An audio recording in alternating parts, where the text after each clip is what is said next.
May 10th, day 2. Last night turned out pretty good. I stayed at the youth hostel. Today I'm gonna try to get to Bangwarden, see how far I get. I might get a ride with that Canadian guy I met yesterday. This was Sinbad Hotel. I would meet with Trevor and go to the airport to pick up his rental car. What's your name? Youssef. Alright, great. Bonjour. So we're in the taxi now. I met Trevor back there yesterday at the Sinbad Hotel. Yeah. That was really random, huh? Unbelievably random. Yeah, because Luke said you're in the country. He didn't say you're in the city. No. And I just randomly went into that hotel. It's like 1 o'clock in the morning. Wow. So we're headed to the airport right now. I'm on my way to Libya. This guy's going to Libya. So hopefully I'm successful today. Yeah. If I'm successful, I should get there this afternoon. All I need to do is get across that border. We're gonna pick up a rental car here. And then we're gonna head south to Bangwarden. Here's the Corniche in Jerba. Alright, we picked up the car finally from the car rental agency. And we're starting our trip now to Bangwarden. Should take us how long? Well, it's saying an hour 35 on the box there, but we'll see. Leaving Jerba Island, we had to take this causeway southbound. We had to make a pit stop in Bangwarden to meet Mabruk and his family. And we ran into 2 of his cousins. Jayid. Okay, Jayid. Nice to meet you, Mabruk. Nice to meet you. We're here in Bangwarden. We just arrived 1.5 hours later. Great. Well, thanks for coming here. So we might go to your house for lunch. Yeah. Okay, good. You want to come too? Let's do it. All right. I met with Mabruk's family to have a couple snacks, and then we discussed how to reach the border. Here, you will find the border of Tunisia. I'll walk across the border. Yeah. Okay. Then you will find the border of Libya. Ah, okay. Your friend must be in the border of Libya to take you with him. Yeah, okay. I see. It's very easy. Okay. After our discussion, Wasim showed up. Wasim was able to come here to meet me. Now I'm going to Libya. What's your recommendations? I recommend you visit the near places to the border. Avoid the capital, it's not very safe. The people in places like Zuwara and Bukamash are very welcoming and nice people, so I hope you have a safe trip. My uncle is going to Libya right now. He'll pick you up in his way. Okay, excellent. He'll be here in a few minutes? Yeah, he's here. Okay. Okay. Is he gonna get fuel in Libya? It's cheaper, yeah? Yes. Alright, good idea. He goes across the border to Libya because the fuel is really cheap in Libya. The fuel in Libya was 15 cents a gallon versus $2.65 a gallon in Tunisia, making it 17 times more. You got your passport? Yes. Alright, good. Now we're all set. Let's go. Before leaving, we needed fuel because our tank would be used for storage. Nearly everyone's side job in Bangwarden was delivering fuel. This monument was the site of the Battle of Bangwarden that occurred in March 2016. I would revisit this area on my return journey. When did ISIS attack Bangwarden? In March 2016. Wow, so where were you when it happened? I was home. He was awoken by the sound of aircraft. Aircrafts and fire shots. In the morning we see the news that Bangwarden was attacked. Many people dead. Wow, okay. It was catastrophe. Wasim pointed out these cars, especially the French brand Renault, where they converted that fuel tank in the back of this box to transport fuel.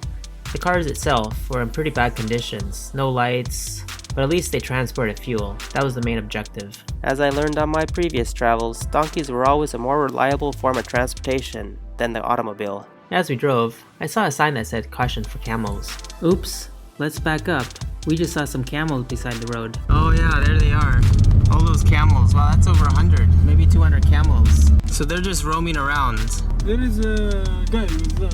Oh, there he is. I see him. That's the camel shepherd. Soon, we would reach the border. Soon those French Renault boxcars were going through the border. I especially liked this car because it looked like it was falling apart, yet it still drove. I got out and crossed the border to meet Sanad on the other side in Libya. After getting my passport stamped, I was in Libya. I'm Jason. Your name? My name is Sanad. I'm from Zuwara, Libya. Alright. I was pretty excited arriving in Libya. Number 192. Okay. I only have 4 more countries left. And Syria will be the last visa to get. Yeah. The horse for the last. We first went to visit the small port at Abu Qamesh. Abu Qamesh was a small fishing town on the Libyan-Tunisian border. From here you could see Farwa Island. I had feared coming to Libya, but Sanad showed me that in certain areas of Libya, there was peace. You've been coming here since you were a child? Yeah. Alright. And we are going to Farwa Island from here. Many times. Yeah, many times. And it's a nice place. Yeah, For us. Did you ever go camping on the island? Yeah, many times. Oh, okay. Because there is no houses, there is no flat. This area was currently building another highway, so you could choose either road to drive on. This was the site of the Abu Qamesh chemical complex built in 1977 for the production of ethylene dichloride, PVC, and vinyl chloride, but it has been abandoned since 2010. There is no one here. Nobody lives here. It's like a few people staying here because there is some dangerous stuff inside. They are working for safety and that's it. Well, we got to Zuwara, and I even see Nutella in the shops. Nutella gets everywhere in the world. Is that unfinished mosque have any name? No, not yet. The first thing I wanted to visit in Zuwara was the beach. In the summertime, it was popular among the locals. The beach had a lot of seaweed on it, along with trash, but that was because it was still May. For the summer, they cleaned it up for vacationers from Tripoli. I liked the old Mercedes I saw. Here, you could drive on the beach. This tower was an old water tank that used to be used in the past. This hotel project was abandoned since the 2011 war, along with other projects around the city. So this was supposed to be a hotel for tourists? Yeah. Wow. For everyone. Everybody. What about the cranes? They don't take the cranes down? No. This hotel project has been a standstill since 2010 before the war. The investors abandoned this project. Sanad invited me to watch the local football match. The most impressive part of this football match was that it was Ramadan, so people had not eaten or drinking all day. Wow, playing football without even drinking water. That was difficult, but these people could do it. There were close to 100 spectators here. Around 35,000 people lived in Zuwara, which was known for its beaches and seafood. In the same park, some kids were playing football as well. I learned by going to Libya that war was only in certain parts of the country. Here, it was peaceful. Next, I was so surprised to meet a European doctor working in Libya. Wow, I'm so surprised to meet you here in Libya. Thank you very much. My name is Jason. Your name? My name is Nikolai. Nikolai. Okay, where are you from? I'm from Britannia, but I'm original Ukrainian man. How long have you been living in Libya? 5 years. 5 years. So you're like a cardiologist? Of course, now I finished the university. Yeah? 1981. Wow, in so Ukraine. you have a lot of experience. Nikolai had been working here since 2014. He wanted to continue working here until he retired. I'm 64 years. Wow, so one more year. Here. Okay. Because here the good area. My home near the beach sea. I work in there to enjoy the life. So you're happy. I'm happy. Okay, nice to meet you. Nice to meet you. Nikolai was happy to work in Zuwara, Libya and provide a service to the community as a doctor. While in the park, I discovered this unusual looking structure, which I discovered was a mini library developed by the media center, who installed free mini libraries all over the city so people could read. Besides football, basketball was also popular. I guess this guy was practicing volleyball. Beach volleyball did exist in Libya. After all, they did have a beach. And this guy wanted to become a pro. Hey guys, you speak English? Yes? What's your name? No? After the football match, we went to a florist that also sold baklava and other desserts. You speak English? Yeah, I speak. What is this? This with fruits. What's the name? Malfe. Malfe. Okay, and this one? The same. Same. Sunset was at 8:05 p.m. and thus we could break the fast and have dinner. Here at the beach, we have a nice cafe where you can relax at in the evening hours. We drank coffee at nearly midnight, and then we were good to go for the rest of the night. I met Rooney, who had become my tour guide, and he told me about the three-finger sign in the Amazigh culture. Every nation raises 2 fingers as a sign of freedom. It was only the Amazigh people who raised 3 fingers to express their excessive love for freedom. 3 fingers represented language, people, and land. Hey Rooney. Hey, What's the name of this cafe? I don't know exactly. We don't have a name, so we say like weed and coffee, where we can smoke shisha and everything on the beach. And we are here in Libya, Zuwara. Zuwara is a different place, always safe. Not always, but not like news and what they say in the news. We want to say welcome Jason in Libya. Yeah, it's thanks. weird to be in Libya, but yeah, you are welcome. Before I came to Libya, I was so scared to come here. My parents were worried and they said don't go. I should just go to the border and turn around and get my stamp, but I wanted to spend the night and get an experience here in Libya. So I chose Zuwara because they say it's safe. So what about Tripoli? They say it's unsafe there. It's very dangerous. Yeah, actually now it's very dangerous because like there's war. Can you put the seatbelt on? Yeah, it's like and here we don't follow rules, you know. The freedom we are doing whatever we want. For me, don't go to any place it's not totally safe, you know. For me, like if someone asks me I'm coming to Libya, if you ask me like I'm coming to Zuwara, if it's safe I will say safe. It's not safe I will say it's not safe. Now Tripoli it's not safe, so don't go to Tripoli.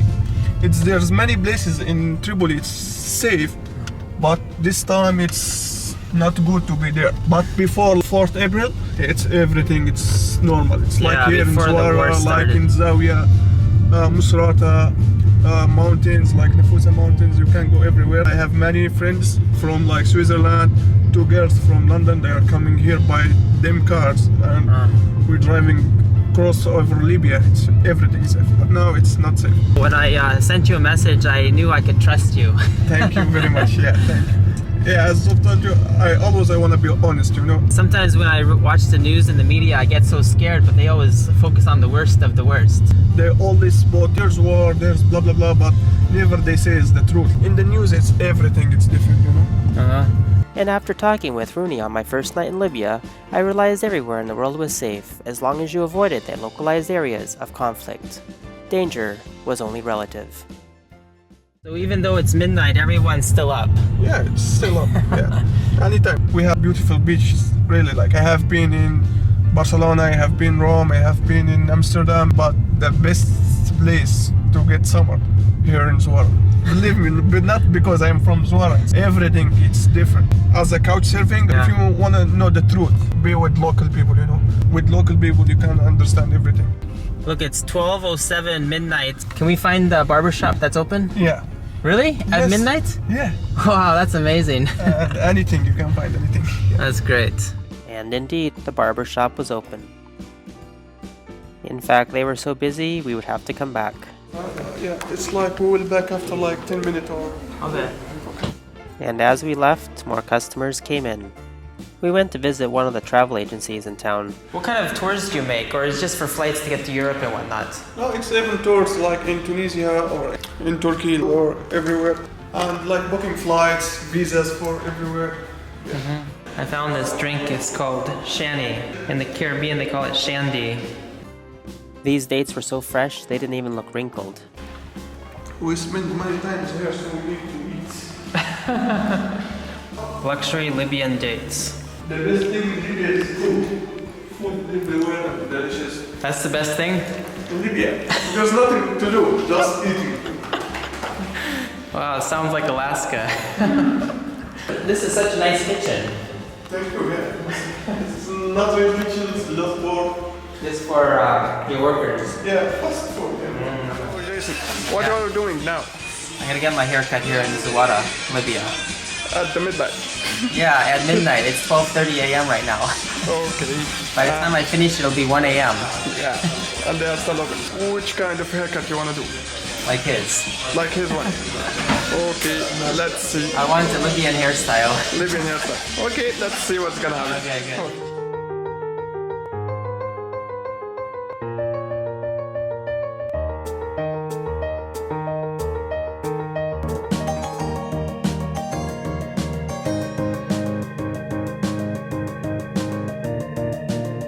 After my haircut, it was time to explore more of the city at 1 a.m.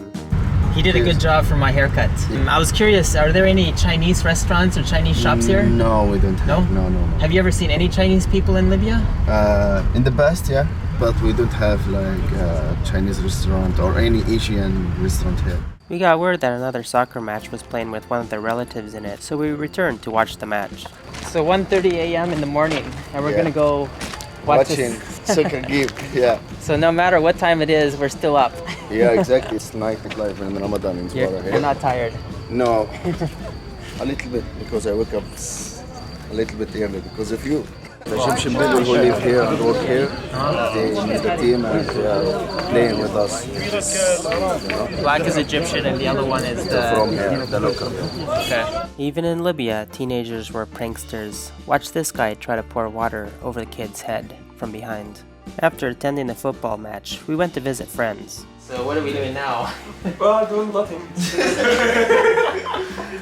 Libyan is like always we are doing nothing. So 2:30 in the morning, we're just hanging out, huh? Yeah, just do nothing. Social media, Facebook, Instagram. Why do you sign up for couchsurfing in Libya? To use it outside. Use it outside. But you don't have no couchsurfing meetings in the country. In Tripoli, I met a lot of people in couchsurfing. There was like activities. Most profiles on couchsurfing in Libya only have 0 references, maybe 1. The first one, who like have a lot of reference, his name Wael Muhammad. He is also from Zuwara. How many references do you have? I have 21. Wow, then I discovered Amazigh had their own calendar. What year are we in right now? We are now 2969. On which calendar? Camels calendar. It's only for here? No, in North Africa and Canary Island, in Spain and Mali. And then Osama came to join us at 3 o'clock in the morning. After my first full day in Zuwara, Libya, it was time to find a place to sleep. But it was hard to find the road in the pitch dark night to the beach house. We found it and went to sleep. Thanks for watching and stay tuned for day 3 when we go to visit the beach at the Mediterranean coast, visit the I Love Zuwara sign, pass by some parks, learn more about Amazigh culture, attend another football match, and buy some dates for breaking our fast at night.